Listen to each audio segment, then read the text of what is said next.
anos 90, a Guiné-Bissau abriu-se ao multipartidarismo. Para além do Partido Único, o PAIGC, que forjou a luta pela independência, outras forças surgem, com destaque para o PRS de Kumbayalá, que haveria de chegar ao poder. Não seria de esperar que a criação de vários partidos trouxesse paz? Foi uma expectativa, né? Porque a democracia também tem pretensões. A democracia não é só jogo de poder. As pessoas partem do princípio que a democracia, criando espaços de participação, também criava condições de reconciliação e de paz. Infelizmente não se deu, é uma pena, não? Ou seja, a partir de 94, curiosamente, é com a democracia que surgem os maiores problemas, as maiores instabilidades, incluindo a guerra civil. Deste ponto de vista, a democracia foi um fracasso na Guiné-Bissau. Eu costumo dizer que depois da abertura partidária, a nível da África, que eu conheço bem, a nível da sub-região, não houve país nenhum aqui na sub-região que tivesse a liberdade de expressão tão grande como houve aqui na Guiné-Bissau. Nós conseguimos acabar com a pena de fuzilamento. Primeira coisa, caiu o artigo 4º, acabou a pena de morte, formalmente saiu da Constituição. Nós conseguimos, na primeira legislatura, o presidente, que ainda não tinha uma grande experiência democrática, nomeou o primeiro-ministro sem consultar os partidos da oposição. Conseguimos fazer com que ele exonerasse e consultasse e voltasse a nomear. Houve grandes passos, grandes passos. Neste cenário, vários partidos emergem, mas nascem também as dúvidas sobre a capacidade da classe política guineense para abraçar a mudança. Surgiram vários partidos, mas se verificar desde 94 até agora, 20 anos, a classe política não conseguiu ter um discurso político credível e um discurso político qualificado. Ou seja, a qualidade da decisão política ficou aquém das expectativas e a qualidade da política econômica ficou aquém das expectativas. A democracia degradou-se, estamos como estamos, é fácil de ver. Há uma proliferação de partidos políticos, mas esse aumento de partidos políticos não significa aumento de qualidade, pelo contrário, significa decréscimo de qualidade. E, curiosamente, quanto mais partidos tivermos, pior em termos de representação política, porque essa fragmentação partidária formal tem correspondido a uma desfragmentação violenta ao nível do Parlamento, a tal ponto que quanto mais partidos, menos representados estão. Neste momento, com 102 deputados, só há 4 que não pertencem às duas bancadas. Portanto, temos um multipartidarismo que, no fundo, é bipartidário. É uma espécie de 2 partidos políticos. E a coisa mais fácil para se fazer aqui, é mais fácil fundar um partido do que uma empresa. A empresa eu tenho que ter a conta bancária, tenho que ter pelo menos 1 milhão no banco. O partido político tem que ter só 50 assinaturas de cada região. É extremamente fácil, inclusive, sem ofender os meus colegas políticos, na altura muitos partidos surgiram enganando a população que iam lhes dar emprego. Porque aí você entrega o seu bilhete e assina porque quer emprego, depois deposita-se. Ultimamente já há uma certa rigorosidade. Até nas últimas eleições, houve muitos partidos que já não puderam concorrer às eleições. Isso foi um sinal bom, porque há partidos que desde a abertura que têm os órgãos sociais que nunca foram renovados. Não faz sentido candidatar-se quando dentro do partido não existe a democracia.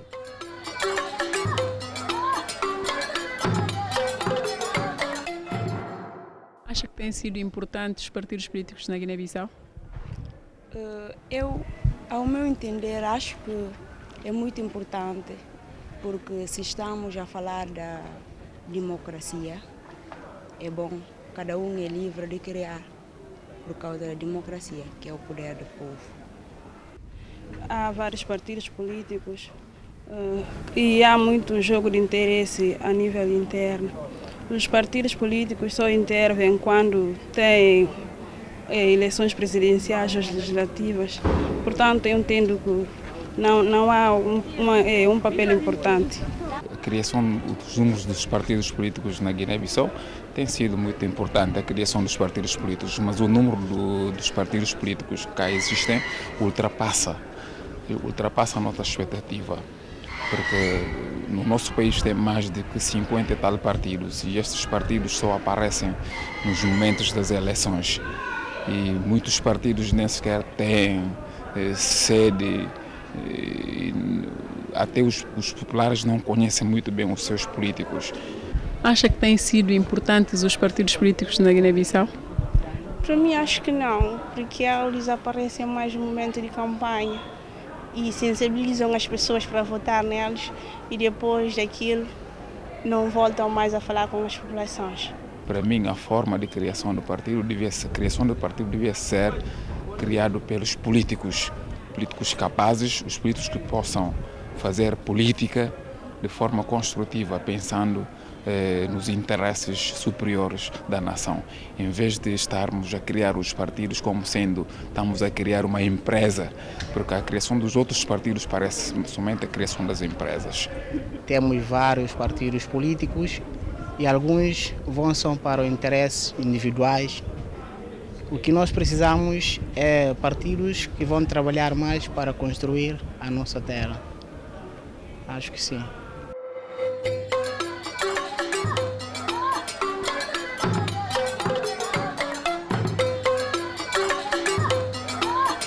O que é que correu mal para não haver outra qualidade no discurso político?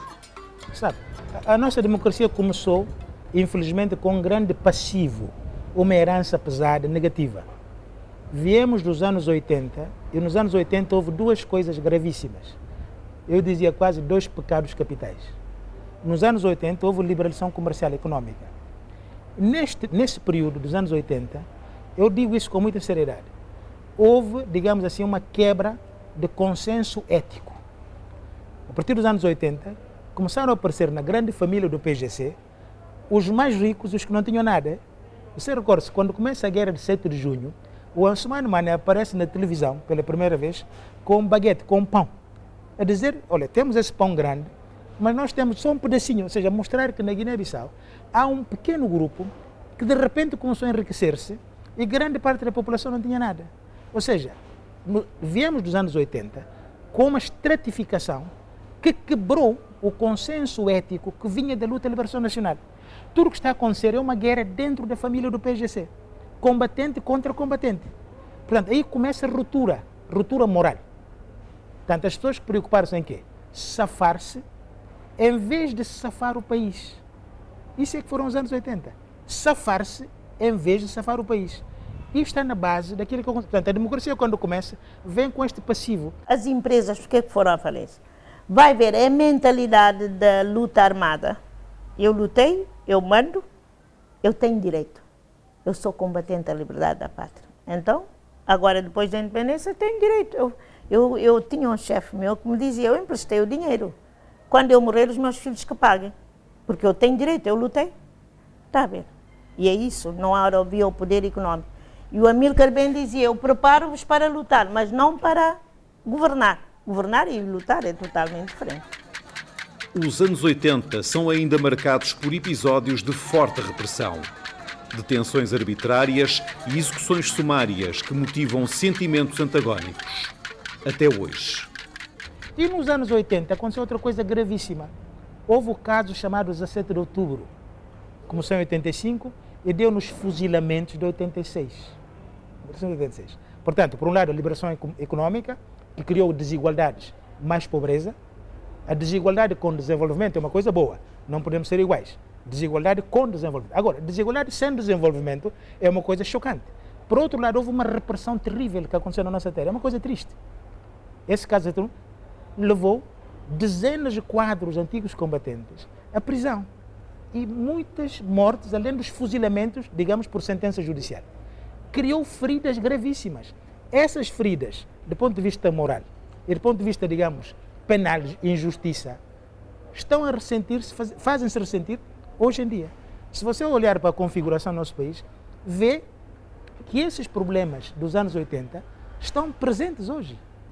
nós conseguimos ter uma abertura, na altura tínhamos os tribunais, tínhamos o Conselho Superior da Magistratura a funcionar, faltam nos tribunais até hoje, o Tribunal Constitucional, há muita coisa que falta implementar. A justiça. É a justiça, até hoje. Até hoje é a justiça. Porque para mim a democracia funciona, um dos pilares fundamentais da democracia tem que ser a justiça. Nós temos que saber falar e falar com responsabilidade. Mas as pessoas que também têm que se julgar os delitos. Não é só delitos de sangue, há delitos económicos muito grandes neste país. Tem que ser julgados, não é? E aí é o que eu digo. Enquanto houver, nós temos grandes empresas depois da independência. Grandes empresas foram todos à falência, ninguém se perguntou por que foram à falência. Há muitos porquês. E eu acho que isso tem que se resolver. As questões em aberto na história recente da Guiné-Bissau arrastam-se até hoje. Mas a pergunta maior paira no ar. Não será já tempo de resolver tudo? É preciso uma liderança que imponha as regras. Cabral apanhou o PGC em 64, logo no início. Aquilo era uma confusão enorme. Cada chefe mandava no seu feudo. Era valente. Imagina. Houve congresso para... Em Caçacá, Cabral criou regras. E impôs essas regras. Não como ditador, impôs. Portanto, não basta haver regras, tem razão. É preciso uma liderança. Eu penso que o engenheiro Domingos Simões Pereira tem essas condições. Vamos a ver. Para, de facto, não apenas ter regras, mas para impor regras de conduta no plano ético e moral e no plano político. Sabe, eu já lhe disse, desde os anos 80, nunca mais tivemos um discurso moral no PGC. Antes, desde Cabral, o PGC teve sempre um discurso ético. Eu repito, a partir dos anos 80, o que é que passou a funcionar? Safar-se e não safar o país. Salve-se quem puder. Mas eu tenho fé que a Guiné vai... Temos quadros bons, jovens. Eu sou uma das que digo que já chegou. Eu tenho 60 e tal anos, já entrei para a reforma, agora estou no meu último trabalho. Temos muitos jovens para... Temos que renovar.